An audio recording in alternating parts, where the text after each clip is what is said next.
In 1954, a coal miner's wife in West Virginia fed 9 children on $14 a week. One pot, one burner, one spoon doing all the work. Most people think a 1950s family dinner meant a roast on Sunday and meatloaf on Tuesday. The truth is harder. Number 7 fed a family of 8 for under 50 cents. Number 3 was simmering on back burners from Georgia to Michigan every single week. And number 1 kept more American children alive through hard winters than any government program ever did. These were not side dishes. They were the whole supper, scraped until the pot shined. Hit that subscribe button because what you are about to see might make you call your grandmother tonight. Let us count down the 25 forgotten poor man, one-pot suppers from the 1950s that fed a whole family. Number 25, macaroni and tomatoes. This was not the macaroni and cheese your kids beg for. This was older and plainer and somehow more honest. A box of elbow macaroni was boiled, soft, drained, then dumped right back in the pot with a can of whole tomatoes crushed apart by hand, a knob of bacon grease, salt, and a heavy crank of black pepper. That was the whole supper. The tomatoes coated every noodle in something bright and acidic that no jar of sauce has ever matched. A can of tomatoes ran about 12 cents in 1955. A box of macaroni was a dime. For under a quarter, a mother fed 4 kids and had a bowl left for the next day's lunch pail. Southern church cookbooks listed this with no measurements at all because every woman at the potluck already knew it by heart. We replaced it with jarred sauce and never once mourned what we lost. Number 24, skillet hamburger hash. When a mother had half a pound of ground beef and 4 mouths at the table, she made hash. The beef browned in a cast iron skillet, then in went diced potatoes, a chopped onion, and just enough water to keep the bottom from scorching. The lid went on.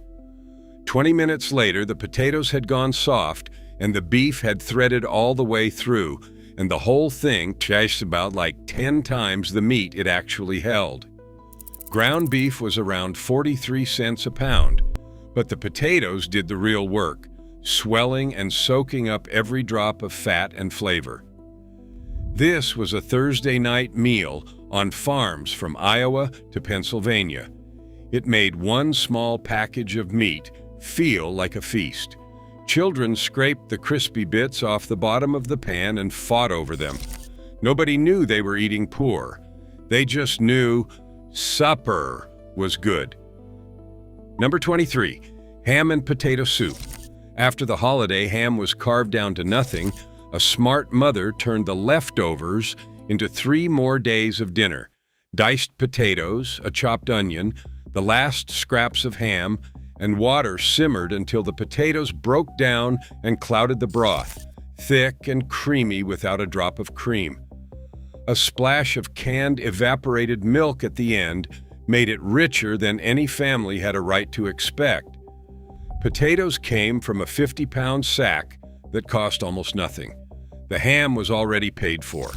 This was arithmetic, the kind every mother in the 1950s did in her head without ever calling it that. A pot of this fed 6 people, and the leftovers only got better overnight. The pale golden broth carried a whisper of smoke from the ham. Cornbread went in for dunking, and the bowls came back to the sink wiped clean. Number 22, unstuffed cabbage. Real stuffed cabbage rolls took an hour of fiddling, wrapping each leaf by hand. A tired mother with 4 kids underfoot did not have an hour, so she made the lazy version, and it tasted exactly the same. Browned ground beef, a head of cabbage chopped rough, a cup of rice, a can of tomatoes, and water. All of it dumped in one big pot and simmered until the cabbage went silky and sweet, and the rice swelled up to double the volume of the meat. A head of cabbage cost less than a dime and could feed a family for 2 nights. The rice was the trick. It stretched half a pound of beef into a pot that filled 8 bowls. Polish and Czech families in Chicago and Cleveland made this every single week. It looked like effort, it cost like nothing. The smell of cabbage and beef and tomato filled the whole house by 5 o'clock and pulled the children in from the yard without anyone having to call them twice. A mother could double the batch on a Sunday and feed her family clear into the middle of the week, and every reheated bowl tasted a little deeper than the last. Number 21, American goulash. Forget Hungary. This was the Midwest. 1 pound of ground beef, 1 box of elbow macaroni, a can of tomato sauce, a can of whole tomatoes, an onion, and a shake of whatever seasoning lived in the cabinet. Everything cooked together in one pot, the pasta soaking up the sauce right where it boiled, so there was no second pan to wash. In 15 minutes, you had a supper that tasted like every casserole your mother ever made, stripped down to its bones. Children loved it. Mothers loved it more because it reheated even better the second day once the noodles drank up the sauce overnight.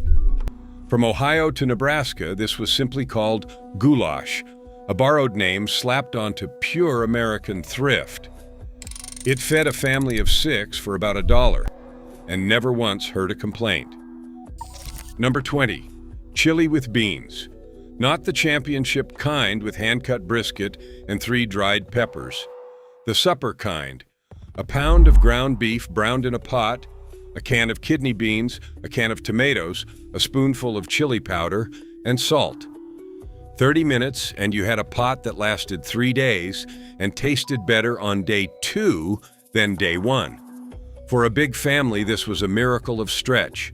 The beans did half the feeding, the tomatoes brought the brightness, and even the cheapest tube of ground beef gave it the body to keep a working man and 4 growing kids full until breakfast. Mothers made it Sunday and served it clear through Wednesday over crackers, over rice, over a slice of bread, however it had to go to make it last. Cheap, hot, and endlessly forgiving. Number 19, lentils and franks. Here's a supper that disappeared so completely, most people have never heard of it. A bag of dried lentils, an onion, a couple of carrots, and water simmered until the lentils broke down into a thick, earthy stew. Then a package of cut-up hot dogs went in for the last 10 minutes. The franks gave it smoke and salt, and just enough meat to make children believe they were eating something special. Lentils did not even need soaking like other beans. They cooked in half an hour and cost almost nothing. A pound fed a family and left them stuffed for hours. Nutritionists now call lentils a superfood, packed with protein and iron and fiber. The mothers who made this knew none of that. They just knew it was cheap, it was filling, and it kept 5 kids quiet at the table on a cold Tuesday night. First pattern break. Here is where things get personal. These were not recipes the way we think of recipes now. There was no card, no measuring, no following along. Yeah, a mother knew these the way she knew her own children's faces. And the one-pot part was not about ease. It was about survival. 1 pot meant 1 fire to feed, 1 burner of gas to pay for, 1 pan to scrub in a sink with no hot water heater. It meant a mother could brown the meat, lock the lid, and walk away to hang the wash, or nurse the baby, or break up a fight in the next room, and supper would still be waiting when she got back. Every dish on this list was engineered, not for flavor, but for a woman with too little money, too little time, and too many mouths. That they tasted like home anyway was the quiet miracle of it. Number 18, navy bean soup with a ham hock. A bag of dried navy beans soaked overnight, then dropped into a pot with a smoked ham hock, an onion, and water enough to cover everything by 2 inches.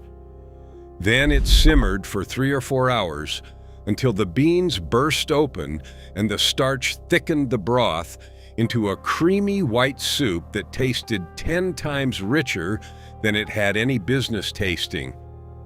The ham hock was the cheapest thing at the butcher counter, often less than a quarter, and it existed for one purpose: to give its smoke and collagen to a pot of beans. The U.S. Senate dining room has served a version of this every single day since 1903, and it is on the menu right now. A 2-pound bag of beans cost about $1 and fed a whole family for the better part of a week. Number 17. Split PEA soup. A bag of dried split peas, the leftover ham bone from Sunday, a carrot, an onion, and water. Nothing else. The peas dissolved completely after an hour, thickening the soup without a speck of flour or cream, turning the broth a pale earthy green so dense the spoon almost stood up in it. The ham bone gave up its last bit of smoke, and its collagen made the soup coat the inside of your chest as it went down. You could feel it working. Children who pushed every vegetable around the plate ate 2 bowls of this and asked for cornbread to finish it. Dried green peas cost about 9 cents a pound. The bone was free, already paid for at an earlier dinner. A single pot fed a family from Sunday afternoon clear through Tuesday and cost about 30 cents total. Number 16, corn chowder. A can of creamed corn, a can of whole kernel corn, a diced potato, and a cup of milk. That was the whole foundation of the cheapest, most satisfying chowder a family in the 1950s ever ate. You simmered the potato in a little water until it gave, then poured in both cans of corn and the milk and let it heat through until it turned golden, velvety, and sweet. The creamed corn was its own thickener, so there was no roux, no lumps, no fuss. A crumble of bacon on top, if the family had it, but the base needed nothing else.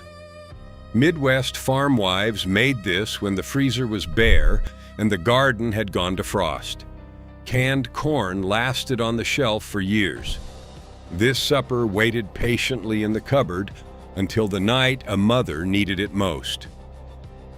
Number 15, salmon stew. Before tuna took over the pantry, canned pink salmon was the working man's fish. A tall can cost about 25 cents.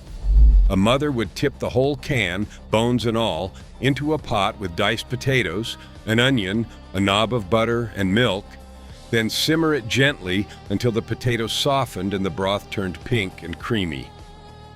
The soft bones in the salmon mashed right in and nobody ever noticed. Their skeletons did, because that was a quiet dose of calcium going to every child at the table. Served with crackers crushed on top or cornbread on the side, this felt like something you would order in a diner. On the coasts and across the cold northern states, this was a Friday supper. It fed a family of 6 warm and full for under $1.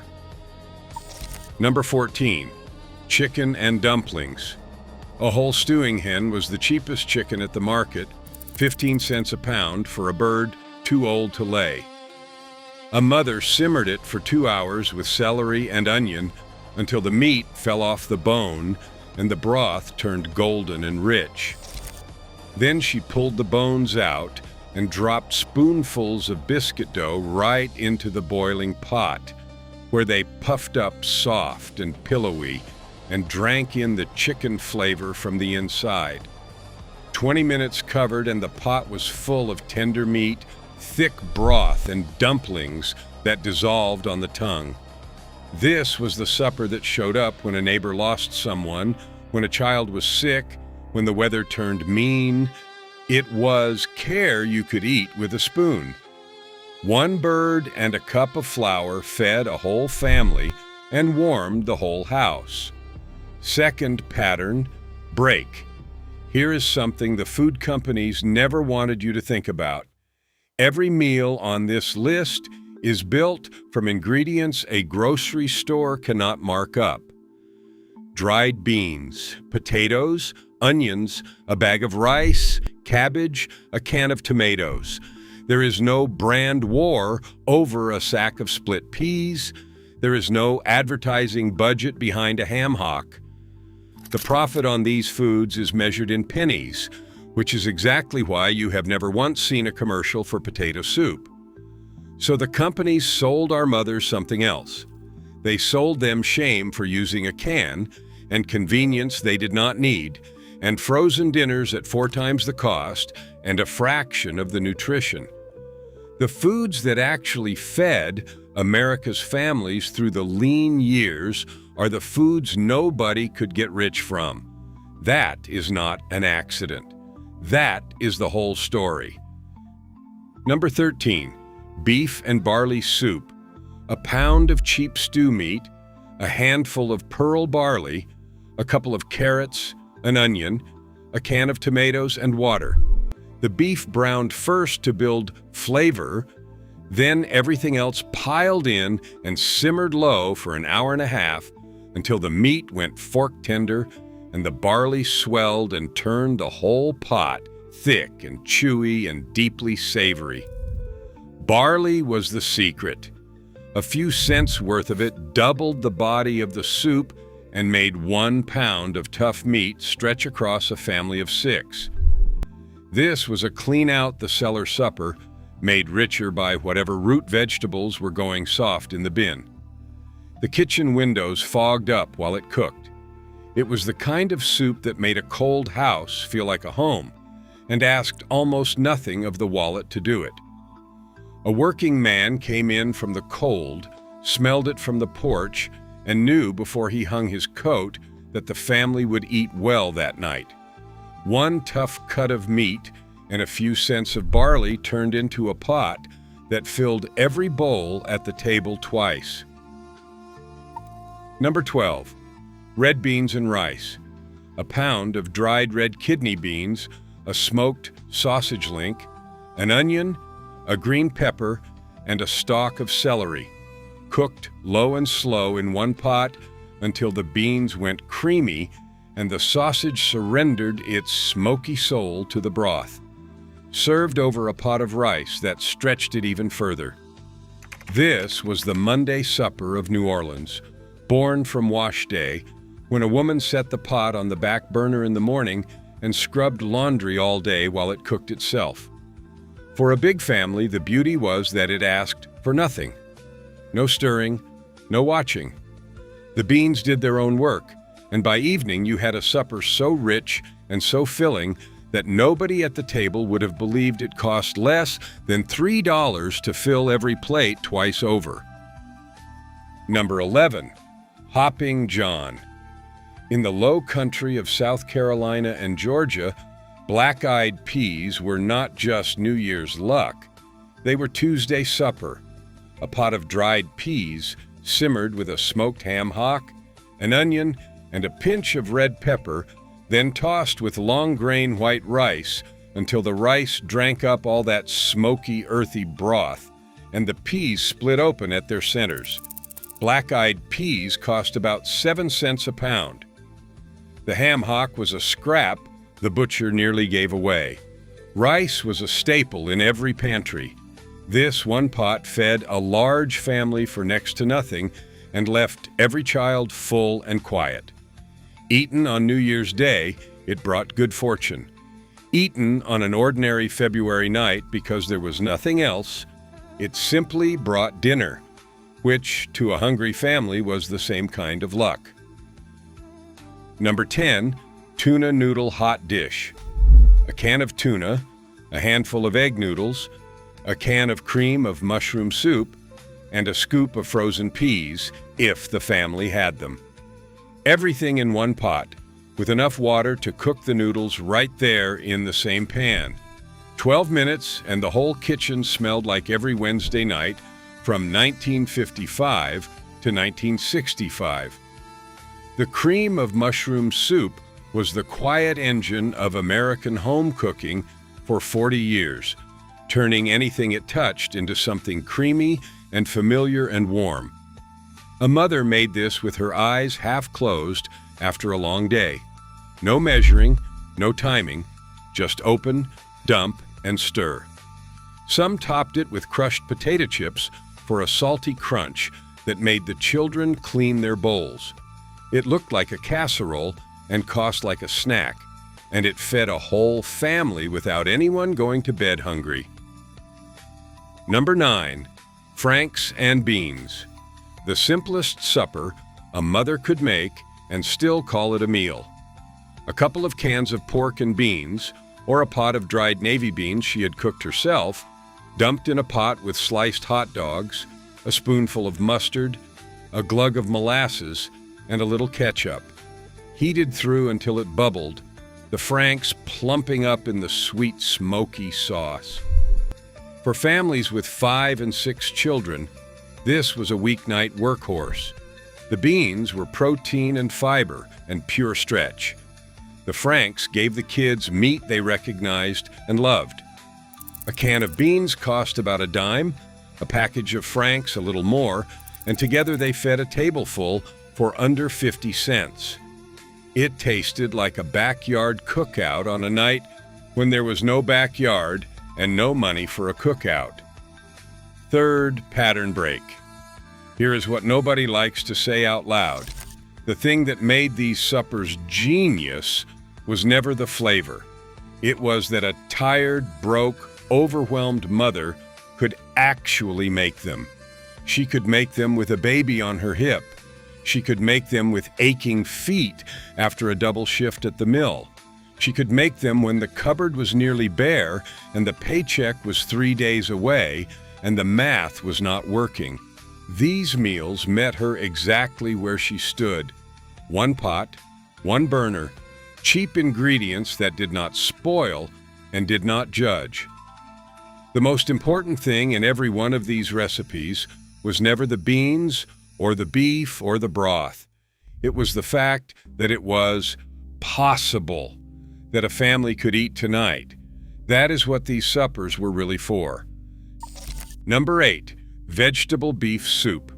A pound of stew meat and whatever was wilting in the icebox. This was the clean. Everything out supper, every resourceful mother knew by heart. Celery going limp, carrots going soft, half an onion in wax paper, a potato sprouting eyes, a handful of frozen corn. All of it, the meat browned first, then everything was piled on top with a can of tomatoes and water, and it simmered for an hour until the broth turned deep and savory. For a big family, this meal did 2 jobs at once. It filled the bowls and it stopped a single scrap of food from hitting the trash, which in a 1950s kitchen was nearly a sin. Every batch was different. Every pot used what was there. No 2 nights tasted the same, which on a tight budget was a small gift of variety nobody took for granted. Number 7, sausage, cabbage, and potato pot. 3 ingredients, 1 pot, almost no knife work, a head of cabbage cut in wedges, a few potatoes quartered, and a ring of smoked sausage sliced into coins, all layered in a pot with a little water and simmered until the cabbage went sweet, the potatoes soft, and the sausage perfumed the whole thing with garlic and smoke. A head of cabbage was under a dime, potatoes were pennies, and the sausage stretched across all of it. German families in Wisconsin and Irish families in Boston made this on the cheap and called it a feast. This is the entry that fed a family of 8 for under 50 cents. There is no trick to it and no shame in it. Just 3 honest things in a pot, turning into a supper that filled the kitchen with steam and the table with full plates. Number 6, slumgullion. The name was a joke, but the supper was dead serious. Slumgullion was whatever you had stew, usually a little ground beef browned with an onion, a can of tomatoes, a handful of macaroni or rice, a can of whatever vegetable was on the shelf, and water to cook it all together. It changed every time it was made because it depended entirely on what was left in the house. Some weeks it was hearty with meat. Some weeks it was mostly noodles and tomato. But it was always one pot, always cheap, and always enough. The word itself came down from the gold rush, passed through hard times like a family heirloom. A mother made it on the last night before payday, scraping the cabinets, and somehow it always came together into something that fed everyone and tasted like she had planned it all along. Number 5, hamburger gravy over potatoes. Farmers called it poor man's steak. Mothers called it hamburger gravy. The children just called it supper. Ground beef was browned in a cast-iron skillet with diced onion. Then a spoonful of flour was stirred in to coat it, and milk was poured over, and it cooked slowly until the whole thing bubbled up into a thick, savory white gravy shot through with brown beef. Poured over a mountain of mashed potatoes, that was the whole meal. Ground beef was 43 cents a pound, and a 5-pound bag of potatoes was a quarter. This fed 6 people for under $1. The gravy soaked down into the potatoes, so every bite carried both, heavy and filling in the way only starch and fat can be. From Montana ranch kitchens to Detroit apartments, this sat at the center of the table. It had no elegant name. It needed none. Number 4, Mulligan stew. Born in hobo camps during the Depression and carried straight into 1950s kitchens, Mulligan stew was the great equalizer. Everything went in one pot. A little meat if there was meat, a bone if there was a bone, potatoes, carrots, onions, a can of tomatoes, a handful of barley or rice, and water. All of it simmered low for hours until it melted into something thick, brown, and deeply nourishing. The genius of it was that it had no recipe and no rules. Whatever a family had, it went in the pot, and the long, slow cooking pulled it all into one harmony. A mother could feed 8 children from a pot that held barely a pound of meat, because the vegetables and starch did the heavy lifting. It cost almost nothing, and it cooked itself while she worked. Nothing was ever wasted. Number 3, soup beans and cornbread. If you understand this supper, you understand how the rural South and Appalachia ate for 100 years. A pot of dried pinto beans soaked the night before, then simmered all day with a piece of salt pork or a ham hock and seasoned with nothing but salt and pepper. By evening, the beans had broken down at the edges, thickening the broth into a dark, rich liquor that tasted nothing like anything from a can. Cast-iron cornbread baked while the beans cooked. You crumbled the cornbread right into the bowl and ate from a single dish. In Kentucky and Tennessee and West Virginia, this was supper 5 or 6 nights a week for families who had nothing else. The beans cost 8 cents a pound. This is the meal that was simmering on back burners from the mountains to the mills, the one that built generations who never once asked for fancy. Number 2, ham hock and black-eyed peas. Every Friday in kitchens from Baltimore to Birmingham, a smoked ham hock went into a pot of soaked black-eyed peas and simmered the better part of an afternoon. The hock was almost entirely bone, skin, and cartilage, but what it released into the water over those long hours was extraordinary. The broth turned a deep rust color and went thick with gelatin, smoky and dark and satisfying as any stock made with 5 times the ingredients. The peas drank it all in. The little shreds of meat that fell from the hock got divided fairly among the plates, a small treasure in every bowl. Ham hocks sold for about 15 cents in the 1950s, and 2 of them fed a whole family with room to spare. Church cookbooks listed this as the first recipe in the book, not because it was impressive, but because everyone needed to know it. Number 1. Bean soup. At the top of this list is something so plain that naming it almost feels like a letdown. Bean soup. Not a regional version with a proud story attached, just dried beans, whatever kind was in the pantry, simmered in water with an onion, a bay leaf, and whatever scrap of cured pork the family could spare, cooked until the beans broke down and turned the water into something that could carry a family through a long winter on almost nothing.